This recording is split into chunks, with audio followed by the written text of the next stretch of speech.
Hey guys, welcome to today's video. I'm finally starting to get a little bit better. Man, trying to get some energy. And man, I watched a heck of a lot of TV and documentaries while I was feeling sick. I don't know, cameraman went on this trip and came back and got me sick. And then my dad's sick now. So anyway, it's making the rounds. So good times.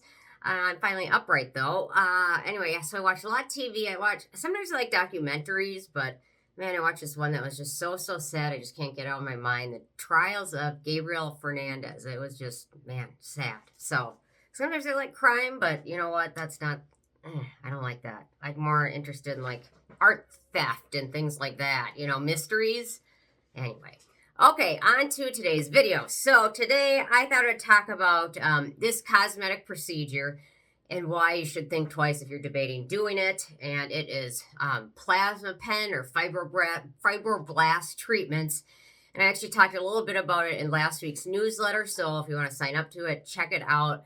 But I've been doing some research on plasma treatments. Actually, I was thinking about doing it for myself. I've asked my esthetician about it a little bit, and she didn't seem to be a huge fan of it. So I kind of took that as a cue, and I've done more and more research on it.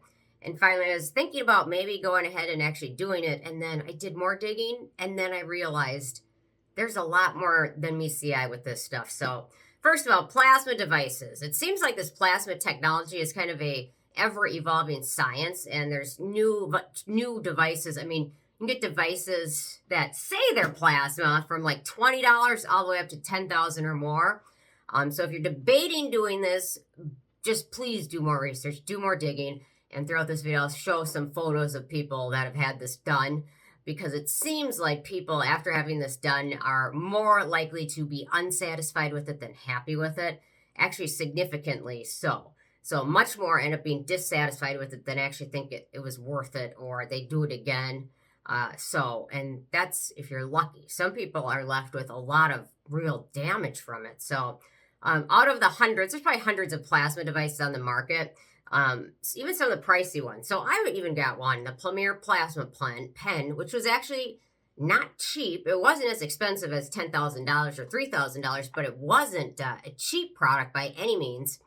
And the funny thing is, with most of these, it's not really plasma, it's electric. I thought this Premier Plasma was like the high-end one to get, and I was sadly mistaken. Although I probably bought it a year ago, and maybe things have changed just that much since then.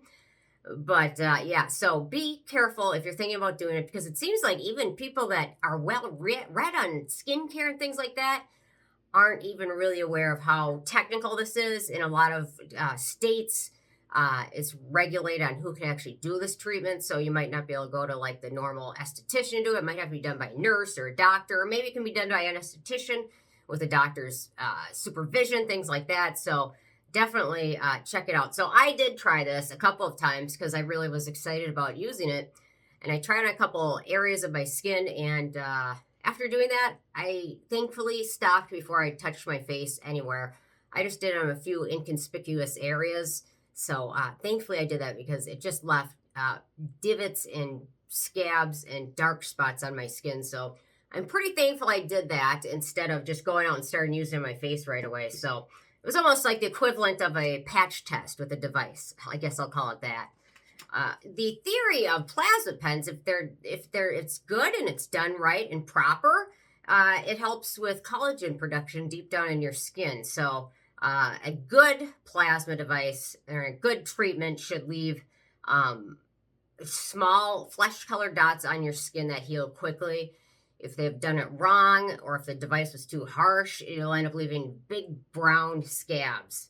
And this treatment is really very specific for which skin types can use it. I believe it's Fitzpatrick 1 to 3, and I'm just barely in that, 1 to 3.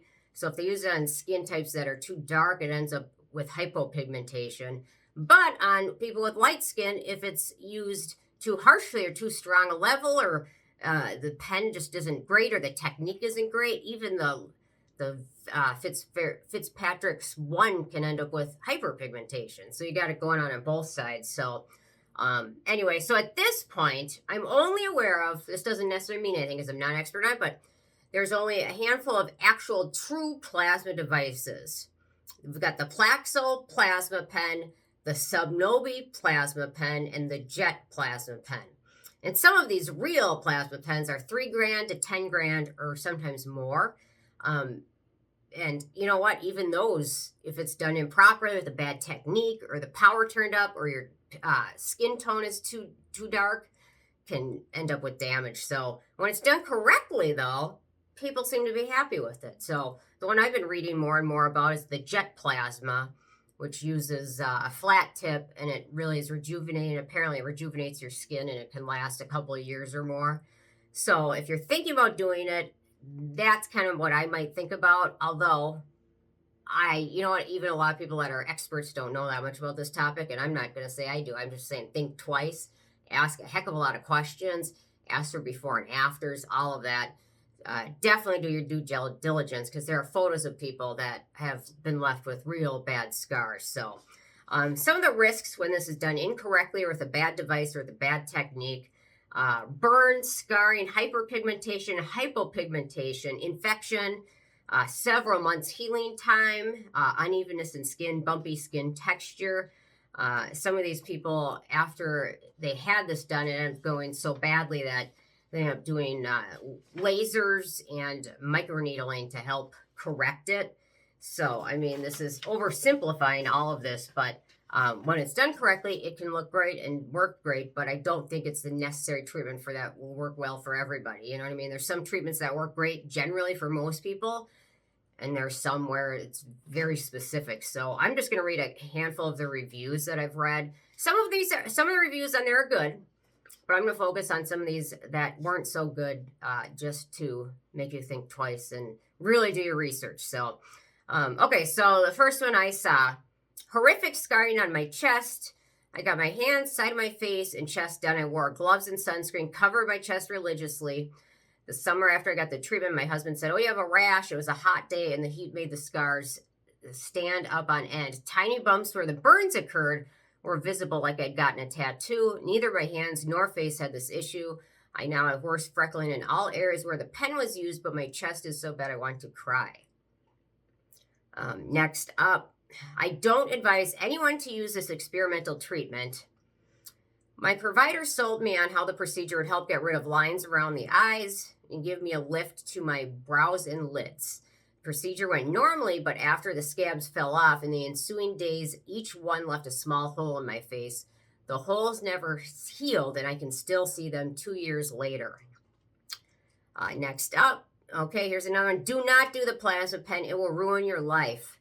I beg of you to please stop and not get this procedure done. I wish I'd never gotten this procedure done and regret it every day.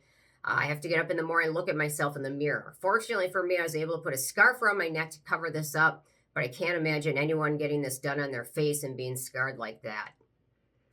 And then last but not least, there's tons of them. I just picked out a couple. And then the last one: don't even think about it.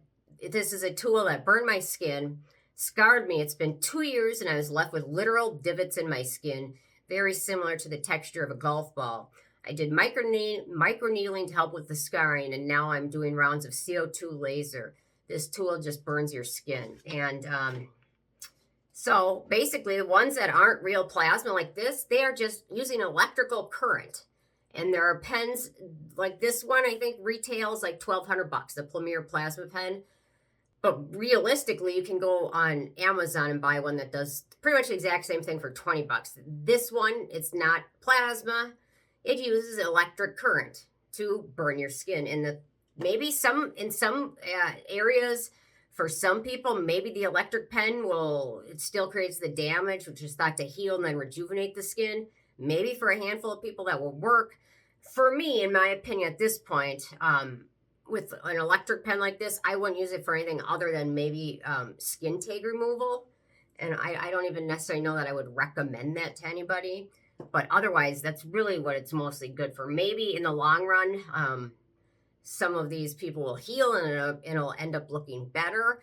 Not everyone had a terrible result. There were some people that were happy with it, but I have a feeling it really depends. And I have a feeling probably the people that were happy with it, maybe their esthetician or a dermatologist was using one of the actual plasma pens and not the imposter ones.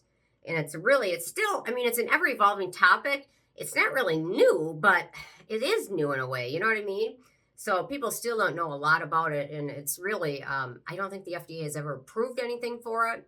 So it's still kind of in flux. But if you're thinking about doing it, do more research. I would check out the Jet Plasma Pen, because I think that is the one of the ones that's better. And definitely make sure the person doing it knows what they're doing, because it's just not worth risking it. And the procedure itself generally runs about $800 or so, I think, for your face. But most estheticians or people that are going to perform it don't want to do your whole face at one time. And be sure that they do a patch test. I know you like the instant gratification, at least I do, going and getting it done. But I think it's better off having them test some inconspicuous areas, go home, wait a couple weeks, and if those look good, then think about going through with it. But I just wouldn't show up in the office and ask for it to be done and have it done that day without really thinking about it. But then again, a lot of people, you don't know. I mean, it's hard to know who to trust. There's people that do lots of different things. I mean, we get to skincare and cosmetics and estheticians and all of that stuff. There's so many people out there, and most of them are great and smart, and there's probably some of them that just don't have the proper technique or don't know what they're doing. It just depends on the training they've had and how many patients they've had. I kind of learned that with my microblade on my eyebrows, because I was one of the first persons the gal did. I'm like, I'm not going to be that first person for anything ever again. So anyway, just my thoughts. I'm interested in hearing from you guys. I'm sure there are some people watching this that have had it done. I'm curious if it worked for you or not. So definitely leave a comment. I'm very fascinated by it all. So love hearing from you guys, and stay tuned for more tomorrow. Thank you so much. Bye, guys.